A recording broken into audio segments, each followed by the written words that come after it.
L'air automnal portait le parfum des marrons grillés des vendeurs de rue lorsque Kylian Mbappé descendit de sa Peugeot 308 argentée à 19h43. Le Grand Palais se dressait devant lui, sa coupole de verre illuminée contre le ciel parisien qui s'assombrissait, tandis qu'un tapis rouge s'étendait de l'entrée ornée jusqu'à la rue. Le vigile Thomas Dubois se tenait à son poste, son uniforme noir impeccablement repassé, une petite oreillette enroulée autour de son oreille, et un épais porte-document rempli de noms glissé sous son bras musclé. Mbappé s'approcha en portant sa paire de Converse All-Stars blanches préférées, les mêmes qu'il avait portées lors de sa première séance d'entraînement professionnel à l'AS Monaco quand il n'avait que 16 ans. Les chaussures étaient maintenant éraflées, avec une petite tache d'herbe sur l'orteil gauche gagnée lors du match improvisé de cet après-midi au Centre social et culturel de Saint-Denis. Son jean sombre portait une petite déchirure au genou droit, gagnée 3 semaines plus tôt quand il avait glissé pour faire un tacle en jouant avec les enfants. Le simple t-shirt blanc Lacoste qu'il portait était un cadeau de son frère cadet Ethan, qui l'avait acheté avec son premier salaire de son travail d'été dans un magasin de sport local. « Invitation s'il vous plaît ?» dit Thomas sans lever les yeux de son porte-document, sa voix portant l'autorité de quelqu'un qui faisait ce travail depuis 7 ans. Il avait commencé à travailler dans la sécurité après que sa propre brève tentative de carrière footballistique se soit terminée par une rupture du ligament croisé à 19 ans. La déception l'avait endurci, le rendant méfiant envers quiconque semblait avoir ce qu'il avait perdu. Mbappé fouilla dans sa poche arrière, sentant le poids familier de son téléphone. Un simple iPhone 12, pas le dernier modèle, car il avait appris de sa mère Faiza que la fonctionnalité importait plus que le statut. Il fit défiler jusqu'à l'email de la Fondation Avenir des Enfants, envoyé par la coordinatrice d'événements Margot Beaumont 3 semaines plus tôt.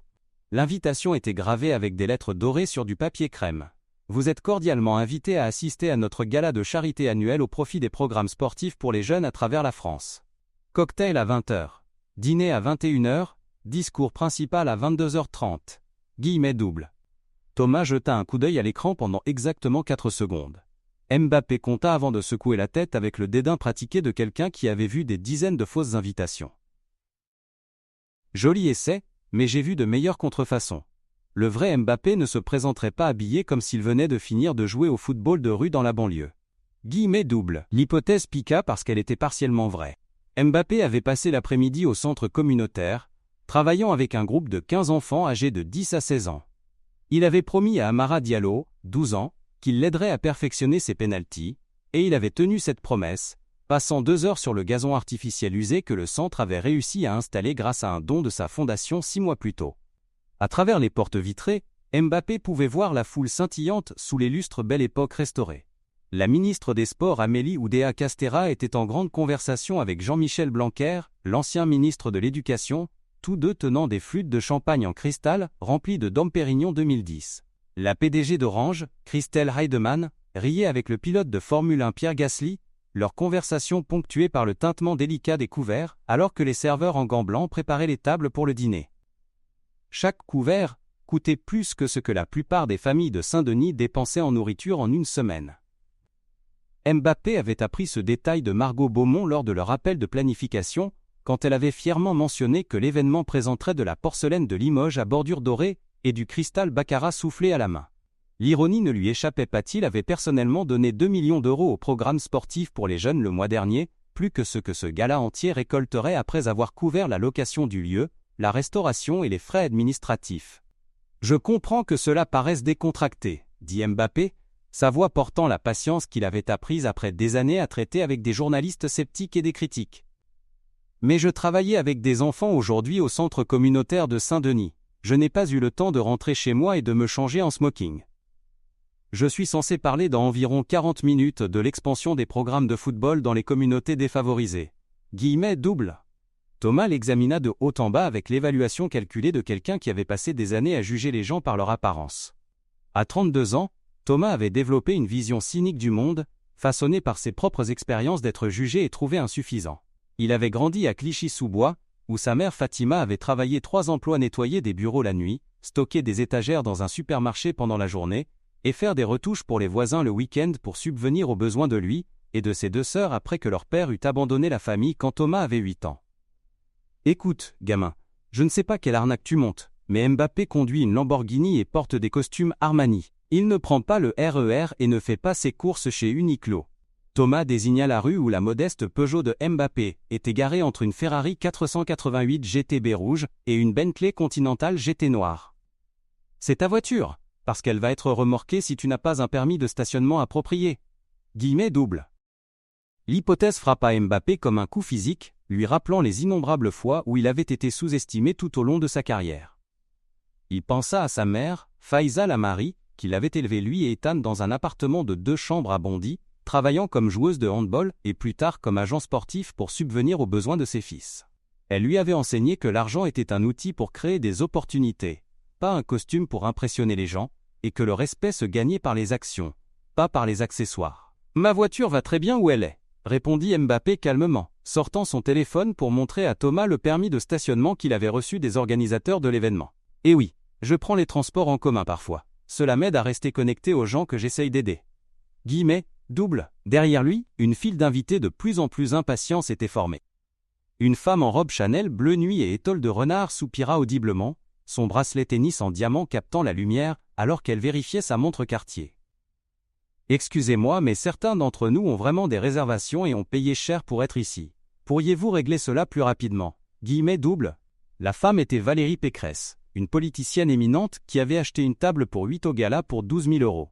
Elle avait amené son mari et 6 associés commerciaux, considérant l'événement comme une opportunité de réseauter avec des donateurs potentiels pour sa prochaine campagne, plutôt qu'un véritable effort pour aider les jeunes défavorisés. L'expression de Thomas se durcit davantage, sa mâchoire se contractant alors qu'il sentait la pression de la foule grandissante. « Vous avez entendu la dame ? Circulez avant que j'appelle la sécurité supplémentaire. » Double. Vous êtes la sécurité, fit remarquer Mbappé, un petit sourire jouant sur ses lèvres malgré la frustration qui montait dans sa poitrine.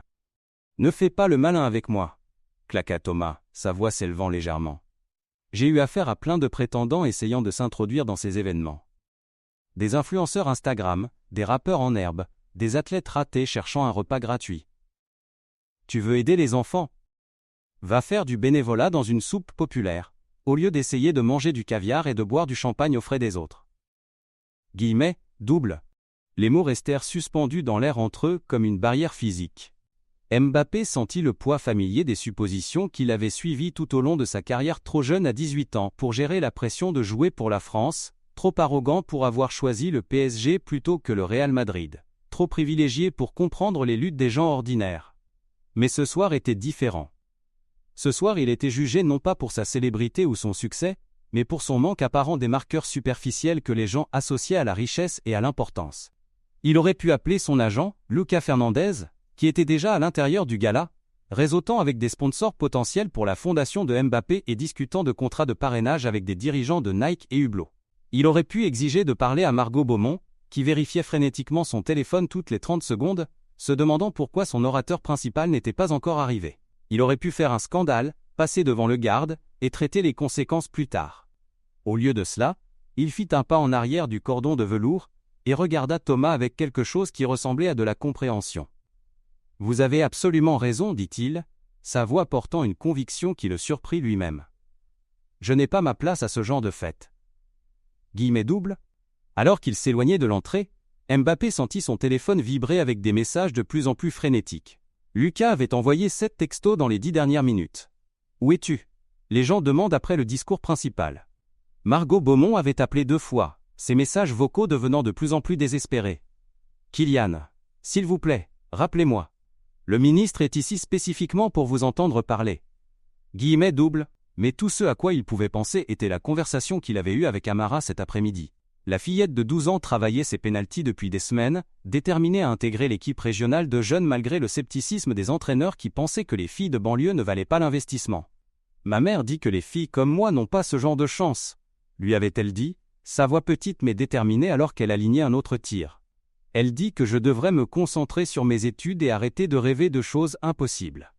Mais je vais essayer quand même, parce que vous nous dites toujours que le talent n'a pas d'adresse. » Double. Il lui avait promis que le travail acharné et la détermination comptaient plus que l'endroit où on commence dans la vie, mais maintenant il se demandait s'il ne faisait que nourrir de faux espoirs. Si lui pouvait être refusé à un événement de charité simplement pour porter un jean et des baskets, quelle chance avait une fille de Saint-Denis dans un monde qui juge les gens par leur apparence et leur origine. Au lieu de conduire chez lui dans son appartement de Neuilly-sur-Seine, Mbappé tourna sa voiture vers le centre communautaire. Le bâtiment était officiellement fermé à 20 h, mais il savait que M. Karim Benali, le concierge, serait encore là pour terminer sa ronde du soir. L'homme de 62 ans travaillait au centre depuis 15 ans, depuis qu'il avait été licencié de son emploi dans une usine textile à Bobigny. Il était fier de son travail, arrivant tôt et restant tard, pour s'assurer que tout était parfait pour les enfants qui dépendaient des programmes du centre. Kylian ? M. Benali sembla surpris en ouvrant la lourde porte métallique, ses clés tintant dans ses mains usées. Je pensais que tu avais cet événement chic ce soir avec toutes les personnes importantes. Guillemets double. Changement de plan, dit Mbappé, sortant son ballon de football Adidas usé du coffre de sa voiture. Le ballon était signé par Pelé, un cadeau de la légende brésilienne lors d'une cérémonie au siège de la FIFA à Zurich. Ça vous dérange si j'emprunte le terrain un moment ? Je promets de vous aider à fermer quand nous aurons fini. Guillemets double. Le visage usé de M. Benali se fendit d'un sourire. Bien sûr. Les lumières sont encore allumées, et j'étais sur le point de passer la serpillière de toute façon. Ce sera bien de voir l'espace utilisé pour ce à quoi il est destiné. Guillemets double. La nouvelle se répandit rapidement dans les rues étroites de Saint-Denis, portée par le réseau invisible de communication qui connectait chaque quartier des banlieues. Le petit frère d'Amara, Malik, vit la voiture de Mbappé et courut le dire à sa sœur. Jérôme Touré, un garçon de 14 ans qui luttait contre la gestion de la colère depuis la mort de son père 6 mois plus tôt, l'apprit de sa grand-mère et prit ses crampons. En 1 heure, 23 enfants étaient arrivés, âgés de 8 à 16 ans, leurs visages brillants d'excitation et d'incrédulité. Amara arriva essoufflée, portant encore son uniforme scolaire bleu du collège Jean Villard, ses crampons de football attachés autour de son cou par leurs lacets. Elle faisait ses devoirs quand Malik avait fait irruption dans leur petit appartement, criant que Mbappé était au centre au lieu d'être à sa fête chic. « J'ai vu ton story Instagram, » dit-elle, ses yeux sombres brillant de curiosité. « Tu choisis vraiment d'être ici avec nous plutôt qu'avec tous ces gens riches et ces célébrités ? » Guillemets double. « Je choisis ce qui compte, » répondit Mbappé, installant des cônes oranges pour un exercice de dribble. « Et vous comptez tous, plus que le champagne et les discours que la plupart des gens oublient dès le matin. » Guillemets double. Alors que la session d'entraînement improvisée commençait, Mbappé commença à enregistrer de courtes vidéos sur son téléphone. Pas pour la publicité ou la stratégie des médias sociaux, mais pour capturer la joie pure sur les visages des enfants, alors qu'il tentait ses mouvements signature. Omar Koné, 12 ans, dont le père travaillait de nuit comme agent de sécurité à l'aéroport Charles de Gaulle, réussit à reproduire parfaitement la technique de débordement de Mbappé, sa danse de célébration faisant rire et applaudir tout le monde. Fatima Benali, 16 ans, la petite fille de M. Benali, avait été trop timide pour parler quand elle avait rejoint le programme 3 mois plus tôt. Mais en regardant les plus jeunes enfants lutter avec des exercices de passe de base, elle trouva sa voix, expliquant patiemment le placement des pieds et le contrôle du ballon avec l'aptitude naturelle d'enseignement qui l'amènerait finalement à poursuivre une carrière dans l'éducation sportive. « Pourquoi tu penses qu'ils ne t'ont pas laissé entrer ce soir ?» demanda Jérôme, sa voix portant le tranchant de la colère qui était devenue sa réponse par défaut à l'injustice depuis la mort de son père. « C'était parce que tu n'es pas blanc ? Parce que tu es jeune ? Parce que tu te soucies vraiment de nous au lieu de juste faire semblant ? » Guillemets double. La question resta suspendue dans l'air, lourde du poids d'expérience qui avait appris à ses enfants à s'attendre au rejet et à la déception. Mbappé fit une pause, pesant soigneusement ses mots. Il avait appris de sa mère que les enfants méritaient des réponses honnêtes, pas des platitudes condescendantes. « Je pense que le garde a fait des suppositions sur qui j'étais basé sur mon apparence, » dit-il finalement, observant attentivement le visage de Jérôme. « Il a vu mes vêtements et ma voiture, et a décidé que je n'étais pas assez important pour appartenir à cette salle. Mais tu sais quoi ? Il avait tort sur ce qui rend quelqu'un important. » Guillemets double. « Parce que tu es célèbre et riche ?» suggéra Amara, sa tête penchée par curiosité. « Non, » dit Mbappé, regardant alors qu'elle contrôlait expertement le ballon avec son pied gauche, son côté faible, qu'elle travaillait à améliorer. « Parce que je suis ici, avec vous, faisant ce que j'aime. La célébrité et l'argent ne vous rendent pas important. Ce que vous faites avec vos opportunités le fait. Comment vous traitez les gens le fait. Si vous élevez les autres, ou si vous les rabaissez, c'est ça qui compte. » Guillemets. Double j'aime. La conversation continua pendant qu'ils jouaient, touchant des sujets qui allaient de la gestion des déceptions à l'importance de l'éducation parallèlement à l'entraînement sportif. Mbappé partagea des histoires de sa propre enfance, comme la fois où il avait été refusé dans une académie de jeunes parce que l'entraîneur pensait qu'il était trop petit et faible pour réussir au niveau professionnel. À 23h47, alors que les enfants commençaient à rentrer chez eux vers des parents inquiets et des devoirs, Mbappé posta la première vidéo sur son compte Instagram. La légende était simple mais puissante. Refusé à un gala de charité de luxe ce soir parce que je n'étais pas habillé convenablement.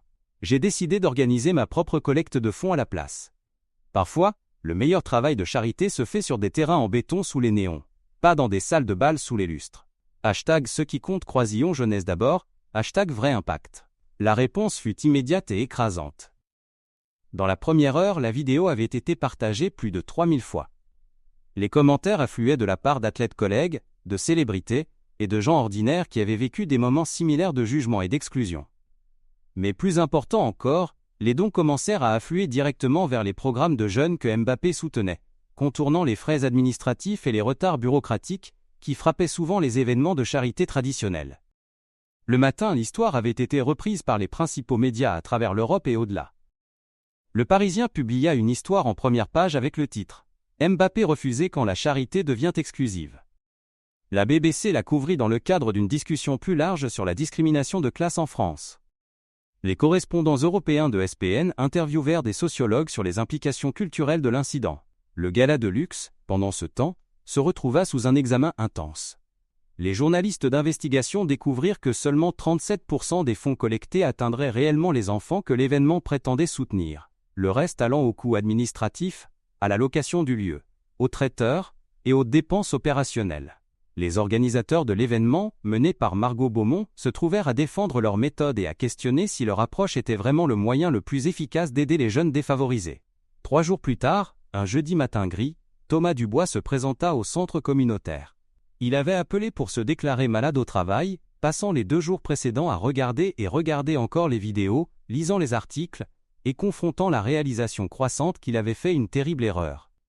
Mbappé était là pour sa session régulière du jeudi, travaillant avec un groupe d'adolescentes sur leur positionnement défensif et leur conscience spatiale.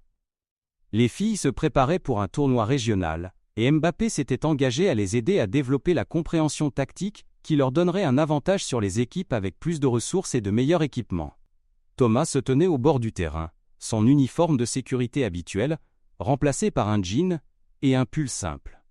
Son assurance habituelle avait disparu, remplacée par la vulnérabilité de quelqu'un qui avait été forcé de confronter ses propres préjugés et erreurs. « J'ai besoin de vous parler », dit Thomas quand Mbappé s'approcha pendant une pause hydratation, sa voix à peine au-dessus d'un murmure. « J'écoute », répondit Mbappé, genuinement curieux de ce qui avait amené l'homme ici. Il y avait quelque chose de différent dans la posture de Thomas, une humilité qui n'était pas là pendant leur confrontation 3 soirs plus tôt. « J'ai regardé les vidéos, lu les articles, pensé à ce que j'ai fait. » La voix de Thomas était épaisse d'émotion, ses mains tremblant légèrement alors qu'il parlait. « J'ai réalisé que j'avais fait une erreur cette nuit-là. Plus qu'une erreur, je suis devenu tout ce que j'avais l'habitude de détester. » Guillemets doubles. Mbappé étudia le visage de l'homme, voyant quelque chose qu'il n'avait pas remarqué auparavant, la tension de quelqu'un portant de vieilles blessures, la posture défensive de quelqu'un qui avait appris à frapper en premier avant d'être frappé lui-même. « Que voulez-vous dire ?» demanda doucement Mbappé. « J'ai grandi à Clichy-sous-Bois, dans le bâtiment C de la cité Chêne-Pointu. Ma mère travaillait 3 emplois pour mettre de la nourriture sur la table après que mon père nous eut quittés. Je sais ce que c'est d'être regardé comme si on n'avait pas sa place, comme si on n'était pas assez bien, comme si on était une menace juste à cause d'où on vient ou de notre apparence. » Guillemets doubles. La voix de Thomas se cassa légèrement alors qu'il continuait. « Je me souviens d'avoir 14 ans, essayant d'intégrer un programme de football jeune dans un quartier plus chic. L'entraîneur m'a regardé une fois mes crampons de seconde main, mon survêtement décoloré, ma façon de parler m'a dit qu'ils étaient complets. Mais je les ai vus accepter 3 autres enfants ce même jour, des enfants dont les parents conduisaient des BMW et vivaient dans des maisons au lieu d'appartements. » Guillemets doubles. L'admission resta suspendue entre eux, alors que les filles continuaient leurs exercices en arrière-plan. Mbappé pouvait entendre Amara crier des encouragements à ses coéquipières, sa voix pleine de la confiance qui avait grandi au cours des derniers mois d'entraînement et de mentorat. « Ce rejet m'a changé », continua Thomas. « Je me suis promis que je ne serais jamais plus dans une position où quelqu'un pourrait me rejeter. Je serais celui qui avait le pouvoir, celui qui décidait qui entre et qui n'entre pas. Mais quelque part en chemin, je suis devenu la même personne qui m'avait tenu à l'écart toutes ces années. » Guillemets doubles. « Qu'est-il arrivé à vos rêves de football ?» demanda Mbappé. Thomas sourit tristement, une expression qui transforma tout son visage. « Je n'étais pas assez bon pour devenir professionnel. Je me suis déchiré le ligament croisé quand j'avais 19 ans, jouant pour une équipe semi-professionnelle en banlieue parisienne. Pas d'argent pour une chirurgie appropriée. Pas de connexion pour m'amener dans un bon programme de rééducation. Le temps que je sois assez en forme pour rejouer, j'étais trop vieux et trop lent pour concurrencer avec des enfants qui avaient eu de meilleurs entraîneurs et soins médicaux toute leur vie. Guillemets double. Mais vous êtes resté connecté au sport? Guillemets double. Je ne pouvais pas le quitter complètement. Le football avait été toute mon identité pendant si longtemps. Quand je suis devenu agent de sécurité, j'ai demandé des affectations aux événements sportifs, pensant que cela m'aiderait à rester proche du jeu. Mais au lieu de cela m'a juste rendu amer. J'étais entouré de richesses et de privilèges, regardant les gens tenir pour acquises des opportunités pour lesquelles j'aurais été prêt à mourir. Guillemets double. La conversation continua pendant plus d'une heure, Thomas partageant des détails de sa vie qu'il n'avait jamais racontés à personne. Il parla de la mort de sa mère 3 ans plus tôt, comment elle n'avait jamais vécu pour le voir trouver la stabilité et le succès. Il parla de ses 2 sœurs, qui avaient toutes 2 lutté contre la dépendance et le chômage, et comment il avait essayé de les soutenir tout en luttant contre ses propres démons. « Pourquoi me dites-vous tout cela ?» demanda finalement Mbappé. « Parce que je veux aider. Vraiment aider, pas seulement rester aux portes à juger les gens et protéger les fêtes des riches. » Thomas regarda vers le groupe de filles, qui faisait maintenant un match amical avec l'intensité de joueurs professionnels. « Je sais ce que ces programmes signifient. Le football m'a sauvé la vie quand j'avais 14 ans. Il m'a donné la discipline, m'a appris le travail d'équipe, m'a tenu loin de la rue quand mes amis se tournaient vers la drogue et la petite criminalité. » Guillemets double. Que pensez-vous pouvoir apporter? Guillemets double. Thomas considéra sérieusement la question. Je comprends le côté administratif des choses. Je sais comment organiser des événements, gérer la sécurité, traiter avec les permis et la bureaucratie. Je parle arabe, français et anglais, ce qui aide avec les familles diverses de ces communautés. Et j'ai des connexions d'autres agents de sécurité, des policiers, des officiels locaux, qui pourraient aider à étendre ces programmes. Guillemets double. Cette conversation mena à quelque chose qu'aucun des 2 hommes n'avait anticipé. Au cours des semaines suivantes, Thomas commença à faire du bénévolat avec les programmes de jeunes, aidant initialement avec les tâches logistiques et la sécurité pour les tournois et événements. Ses compétences naturelles d'autorité et d'organisation le rendirent inestimable dans la gestion de la planification complexe et de la coordination nécessaire pour servir plus de 300 jeunes athlètes à travers plusieurs lieux.